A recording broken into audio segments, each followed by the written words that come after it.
Bapak Ibu yang terkasih, temanya adalah doa yang tak kunjung henti.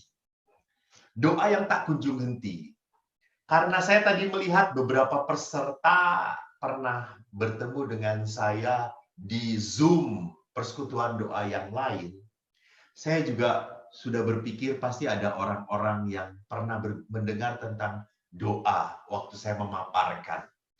Lalu saya mencoba untuk berpikir, Tuhan, saya harus memberikan apa untuk berbicara dengan doa yang tak kunjung henti ini. Dan akhirnya saya memutuskan saya tidak akan membahas doanya. Tetapi saya lebih tertarik berbicara mengenai doa sebagai tindakan manusia untuk menjadi lebih intim dengan Allah. Nah, ini yang lebih penting. Jadi doa adalah memelihara intimitas manusia dengan Tuhan.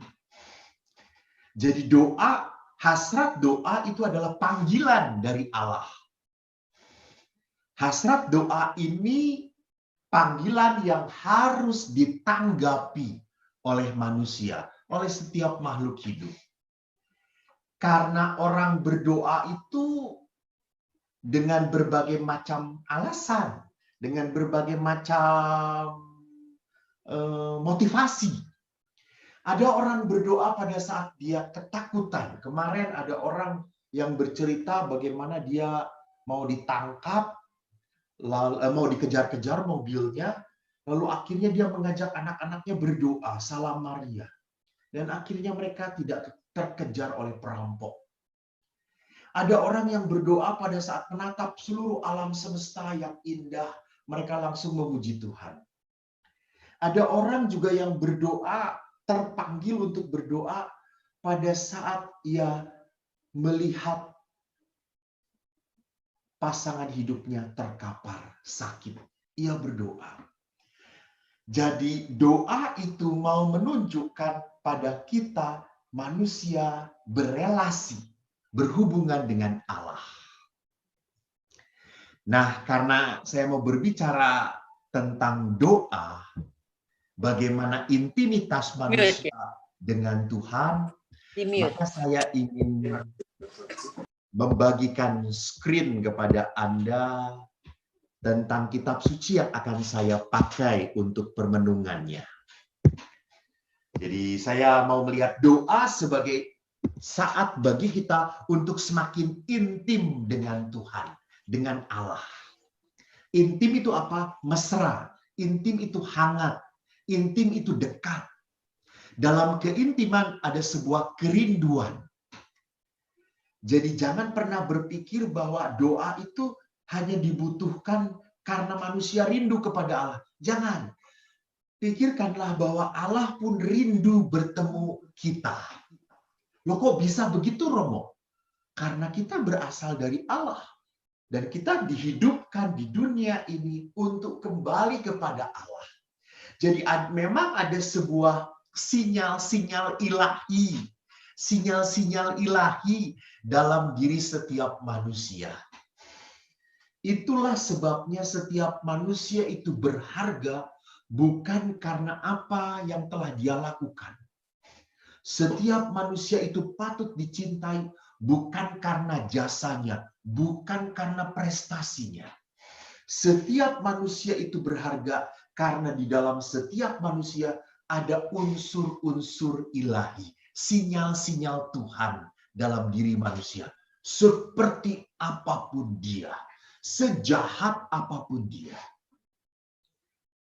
Nah, sekarang kalau kita berbicara tentang lebih intim dengan Allah, apa yang dilakukan, apa yang dikatakan oleh Yesus dalam Injil Lukas bab 6 ayat 46 sampai 49. Ini yang akan saya pakai sebagai titik pijak permenungan kita. Saya baca ya Bapak Ibu. Pada suatu ketika Yesus bersabda kepada para muridnya, "Mengapa kamu berseru kepadaku, Tuhan, Tuhan, padahal kamu tidak melakukan apa yang aku katakan? Setiap orang yang datang kepadaku dan mendengarkan perkataanku serta melakukannya, aku menyatakan kepadamu dengan siapa ia dapat disamakan? Ia sama dengan seseorang yang mendirikan rumah. Orang itu menggali dalam-dalam dan meletakkan dasarnya di atas batu. Ketika datang air bah dan banjir melanda rumah itu tidak dapat digoyahkan karena rumah itu kokoh dibangun. Akan tetapi barang siapa mendengarkan perkataanku tetapi tidak melakukannya, ia sama dengan seorang yang mendirikan rumah di atas tanah tanpa dasar. Ketika banjir melandanya, rumah itu segera rubuh dan hebatlah kerusakannya. Demikianlah sabda Tuhan. Syukur kepada Allah. Saudaraku, lihat apa yang dikatakan oleh Yesus pada saat Yesus protes kepada para muridnya. Mengapa kamu berseru kepadaku Tuhan, Tuhan? Padahal kamu tidak melakukan apa yang aku katakan. Setiap orang yang datang kepadaku, mendengar perkataanku dan melakukannya, sama seperti orang mendirikan di rumahnya di atas batu. Jadi rupanya ada 3 action yang harus dilakukan untuk apa? Untuk memenuhi keinginan Yesus. Jadi kita harus melakukan 3 hal untuk mematuhi kehendak Allah. Apa itu? Datang. Dan yang kedua, mendengarkan perkataan Yesus. Dan yang ketiga, melakukannya.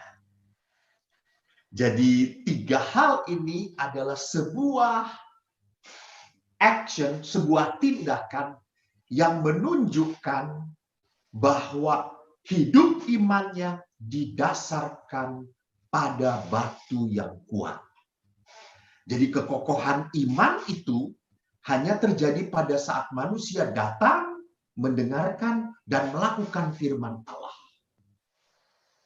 Ini kekokohan iman seseorang. Jadi kalau orang itu hanya puas mendengarkan firman, senang gitu ya. Kan seringkali orang-orang itu senang sekali mendengarkan.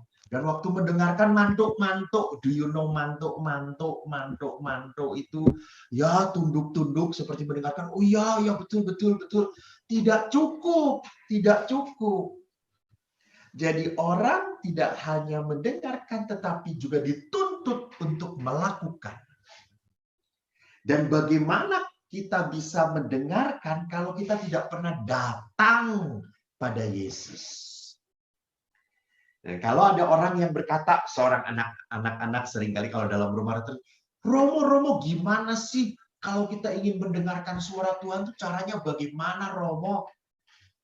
Kata saya, Tuhan tidak akan datang pada kamu nak dan ngomong.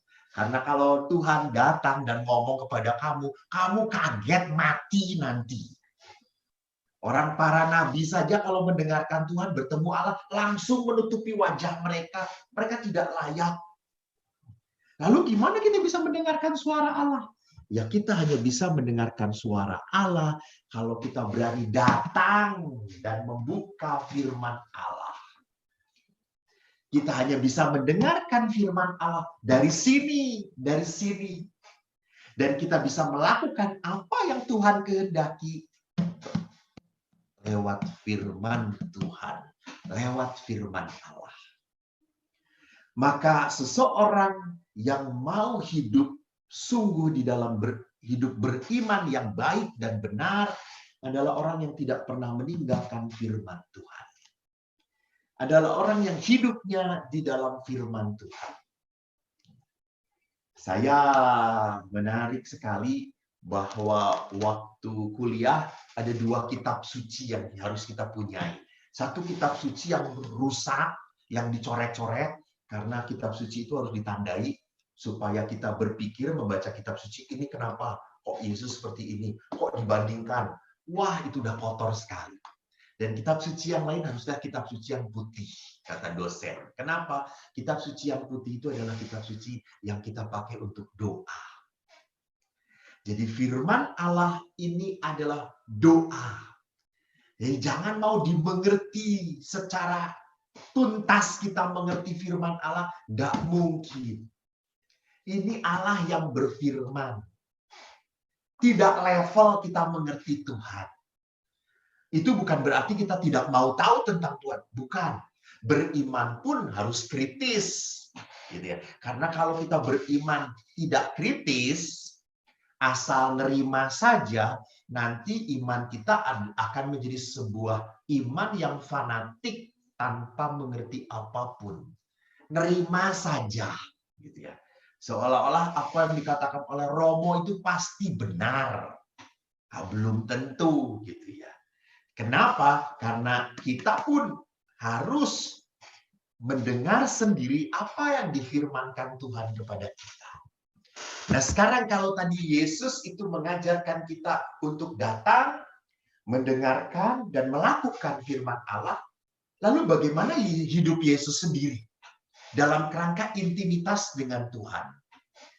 Jadi, kita harus melihat hidup Yesus sebagai manusia, bagaimana dia intim dengan Allah. Mari kita lihat bagaimana hidup Yesus yang intim dengan Allah.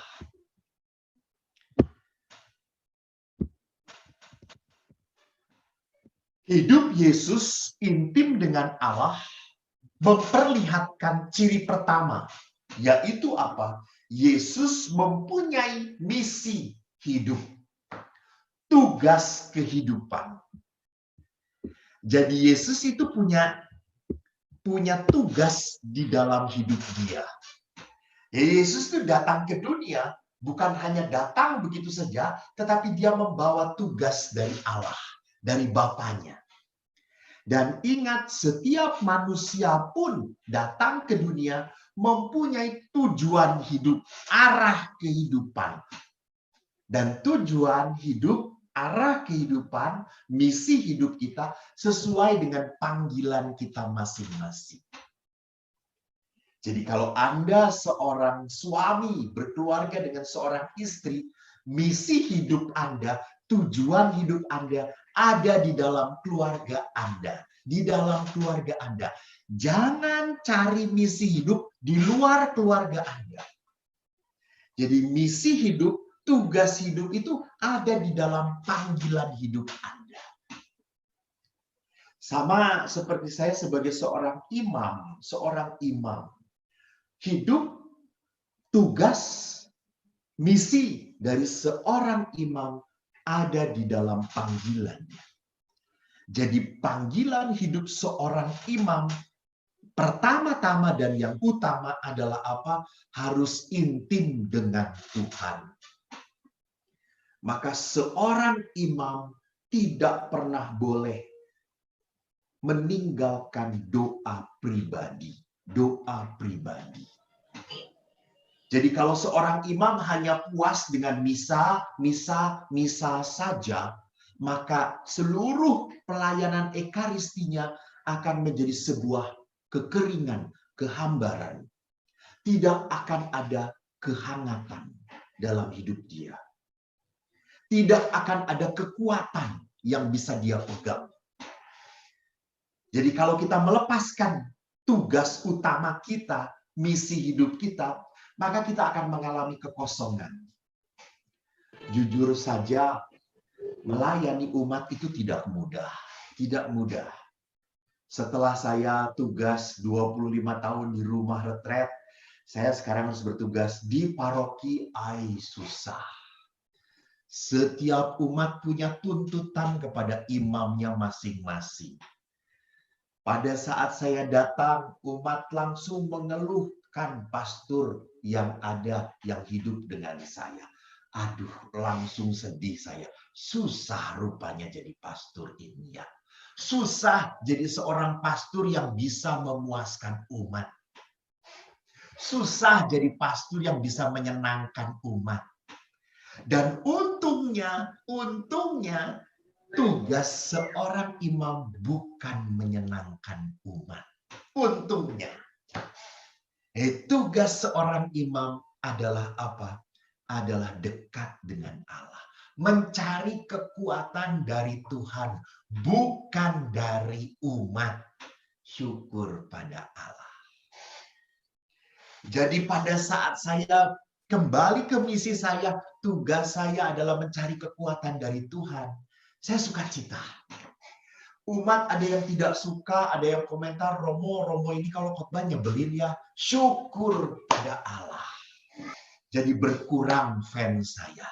Saya kalau berkurang yang senang pada saya itu berarti tugas saya berkurang. Jadi saya tidak dimintai. Jadi pada minta kepada pastor lain, syukur pada Allah. Saya tidak pernah tersinggung kalau ada satu pastor, saya umatnya pastor, tetapi saya minta nanti perkawinannya diberkatinya bukan dengan pastor kok, dengan pastor yang lain. Syukur pada Allah. Nggak apa-apa, wong tugas dikurangi kok, nggak seneng gitu ya. Jadi apa yang saya mau katakan, bahwa seorang imam tidak pernah boleh mencari sukacita di dalam umat, harus di dalam Tuhan. Nah, bagaimana dengan seorang bapak? Sama, para bapak Anda tidak boleh mencari sukacita di dalam hobi Anda. Anda tidak pernah boleh mencari sukacita di dalam pelayanan Anda. Anda harus mencari sukacita di tengah keluarga Anda. Pandanglah pasangan Anda yang sudah tidak cantik lagi. Tidak apa-apa. Dia tidak cantik karena hidup dengan Anda. Coba kalau dia tidak hidup dengan Anda, dia makin segar. Jadi saudaraku yang terkasih, Pak Patrick dengan Ibu saling menuding satu dengan yang lain. Jadi saudaraku yang terkasih, lihat di sana bahwa sukacita itu sekali lagi ada di tengah keluarga. Karena apa? Misi hidup kita adalah di dalam keluarga kita. Jadi Allah itu ditemukan pertama-tama di mana? Di dalam keluarga. Di dalam keluarga. Saya adalah orang yang sangat senang sekali hidup dalam keluarga. Memang betul kisah-kisah hidup saya adalah kisah hidup yang pernah terluka di dalam keluarga. Betul. Tetapi saya pun mendapatkan teladan yang indah di dalam keluarga.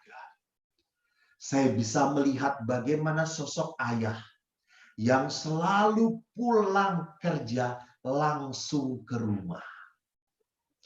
Saya bisa melihat bagaimana sosok ibu. Ibu waktu sakit dia akan duduk di depan. Nunggu bapak pulang dari pelayanan. Saya ingat waktu ibu sakit, saya berkata malam-malam saya mengunjungi ibu dan bapak sedang pelayanan. Saya berkata, Bu, dingin di luar, ayo masuk. Dan ibu berkata, enggak dingin kok, biasa aja. Sampai akhirnya bapak pulang, bapak itu senyum, Bu, sedang apa? Duduk di luar, ngadem. Oh ya, gitu ya. Lalu bapak masuk, lalu ibu itu berkata, kok, dia panggil saya namanya, kok dingin ya di luar ya? Kata saya, kalau pasangannya sudah datang langsung dingin, kata saya. Jadi apa yang mau saya katakan? Rupanya saya melihat ada sebuah kerinduan ibu untuk selalu bertemu ayah. Dan ada sebuah kerinduan ayah untuk selalu bersama ibu. Itu tugas misi utama dari sebuah perkawinan. Jadi Yesus pun punya misi utama di dalam hidup dia. Tadi kita lihat bersama-sama bagaimana Yesus berkata di dalam Injil Lukas. Yesus berkata apa? Bukanlah kehendakku, melainkan kehendak-Mu yang terjadi. Ini. Bapa yang mengutus aku, dialah yang memerintahkan aku. Jadi sekali lagi saudaraku, intimasi Yesus dengan Bapanya, kedekatan Yesus dengan Bapanya, pertama-tama dipegang dengan apa? Memegang tugas hidupnya. misi hidupnya. Yaitu apa? Kehendak Allah, kehendak Bapaknya. Lalu poin yang kedua yang bisa kita lihat adalah apa? Kalau Yesus memegang hidupnya, memegang misi hidup, memegang arah kehidupan, memegang pilihan hidup, maka hidup Yesus itu diwarnai dengan mati raga, doa yang ketat, dan penyangkalan diri. Jadi, kalau kita punya misi hidup, kalau kita punya tugas kehidupan, kehidupan kita harus ditata sesuai dengan misi kita, sesuai dengan tujuan hidup kita. Maka tujuan hidup Yesus tadi diwarnai dengan hidup yang seperti apa? Dia punya hidup yang mati raganya kuat.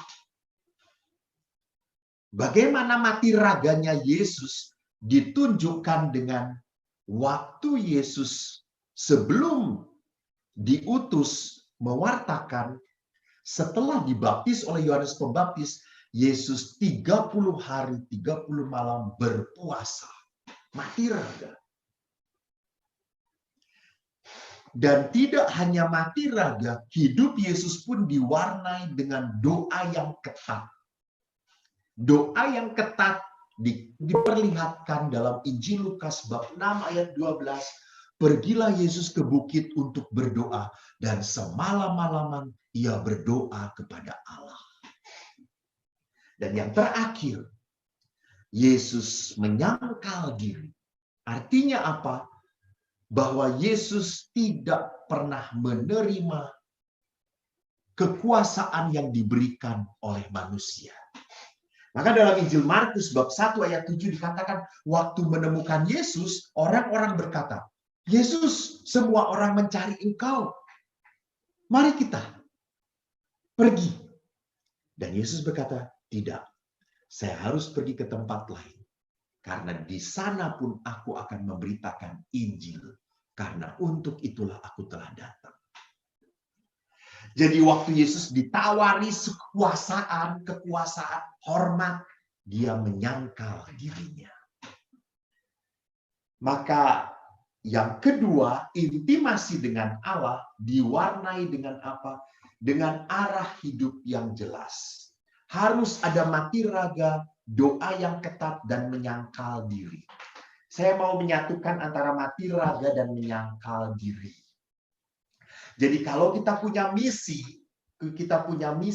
saya itu harus hidup, pilihan hidup saya harus sesuai dengan misi saya. Saya tadi sebelum memulai persekutuan doa, saya pasti naik moge. Saya menyangkal diri, saya sudah tidak naik moge lagi. Saya naik motor biasa. Kenapa, Pastor? Ya, karena sudah tidak kuat lagi. Saya mau mengatakan apa? Memang asik, memang menyenangkan, tapi saya harus menyangkal diri. Cukup banyak orang yang tidak melihat pastor kurang. Banyak orang yang mengatakan, pastor kurang sesuai dengan pastor. Oke, saya mendengarkan. Saya mendengarkan umat. Jangan sampai hidup seorang imam menjadi batu sandungan bagi umat. Jadi, hidup bermati raga menyangkal diri. Sesuatu yang menyenangkan saya tidak boleh selalu saya cari. Itu menyangkal diri. Jadi sama. Kalau sebagai seorang kepala keluarga, sebagai seorang ibu pun tahu misinya apa, adalah hidup di dalam keluarga, maka harus ada penyangkalan diri. Mati raga. Nanti di belakang akan saya ulas lagi sedikit tentang penyangkalan diri ini. Kisah yang lain di dalam hidup Yesus yang menunjukkan intimasi Yesus dengan Tuhan, tidak hanya dia punya misi hidup, hidupnya diwarnai dengan mati raga, doa ketat, dan penyangkalan diri.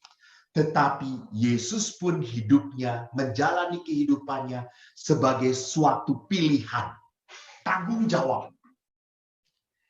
Jadi di dalam misi kehidupan, dia tidak pernah melihat bahwa apa yang diberikan Allah kepada dia, panggilan hidupnya, itu adalah nasib yang harus dia tanggung. Tidak. Yesus tidak menyerahkan hidupnya pada nasib hidupnya. Sama. Jadi kita pun tidak pernah boleh menyerahkan hidup kita pada nasib hidup kita. No nasib. Tidak ada nasib. Kita harus bertanggung jawab dengan kehidupan kita. Maka Yesus pun dalam kehidupannya, dalam memanggul salibnya, dia sungguh bertanggung jawab. Dikatakan dalam Injil Lukas, anak manusia harus menanggung banyak penderitaan dan ditolak oleh tua-tua, imam-imam kepala, ahli Taurat, lalu dibunuh dan dibangkitkan pada hari ketiga. Jadi di dalam kehidupan yang Yesus terima, Yesus melakukan apa yang menjadi kehendak Allah dengan rela, dengan ikhlas. Kerelaan, keikhlasan ini membuat kehidupan tidak berat. Karena kalau hidup ini menjadi nasibnya kayak gini, menjadi berat sekali. Saya ingin memberikan kesaksian dari seorang aktivis persekutuan doa yang sungguh sangat mengagumkan bagi saya. Saya pernah memberi kesaksian di YouTube juga tentang orang ini. Orang ini saya kenal beberapa tahun yang lalu dan dia masih single, seorang wanita. Lalu dia mengatakan bahwa pada tahun 2020 ini dia akan menikah. Kemudian pada saat mendekati di pertengahan tahun 2020, kalau tidak salah pada saat sedang pandemi ini, saya tanya pada perempuan itu, "Hei, kamu jadi nikah ke tahun ini?" "Romo, saya tidak jadi nikah, batal Romo, diundur." "Loh, kenapa? Karena pandemi?" "Bukan Romo. Seluruh tabungan yang saya pakai untuk nikah, saya pakai untuk keluarga saya." Lalu saya tanya, "Memangnya kenapa keluarga kamu?" "Romo, mama saya dan beberapa adik saya kena COVID-19 dan mereka harus dirawat. Mereka butuh biaya. Dan saya berikan semua biaya yang sudah saya tabung untuk mereka. Dan beberapa di antara mereka, kalau tidak salah adiknya, meninggal dunia juga akhirnya." Lalu saya tanya kepada dia, "Kamu merasa berat? Kamu merasa sedih?" Lalu dia mengatakan apa? "Enggak, Romo. Saya ikhlas. Saya rela." Ini keikhlasan. Keikhlasan ini adalah apa? Tanggung jawab. Saya melakukan ini bukan ini nasib saya. Enggak. Dia tidak mengatakan ini nasib. Nasib itu berarti apa? Dikasih. Nyoh, ambil. Nyoh, terima. Itu nasib. Kalau tanggung jawab itu apa? Saya ambil salib ini. Saya pegang salib ini. Jadi kalau nasib itu pasif. Pasif. Tetapi kalau pasrah, rela, ikhlas, itu aktif. Dan Yesus melakukan kehidupan dengan penuh tanggung jawab. Warna keempat yang diperlihatkan oleh Yesus adalah intimasi dengan Tuhan diperlihatkan dengan apa? Hidupnya berpusat pada hati. Jadi Yesus memegang teguh dan jujur pada hati nuraninya. Maka pada saat hidup Yesus jujur, pemegang hati nuraninya, ia jujur. Waktu ia menangis, ia menangis. Ia mendengar berita bahwa sahabatnya Lazarus mati, ia menangis. Waktu melihat seorang janda yang menangisi anak tunggalnya yang mati, Yesus langsung menghampiri usungan dan dia tidak bertanya pada janda itu. Dan dia tidak ngomong apapun pada janda itu. Yesus langsung berkata kepada jenazah itu, "Bangkitlah." Kenapa? Karena Yesus tergerak hatinya oleh belas kasihan. Tergerak hatinya oleh belas kasihan. Jadi orang yang intim dengan Allah adalah orang yang hidup berdasarkan hati. Bukan semata-mata pada logika, pada hitungan, pada nalar melulu.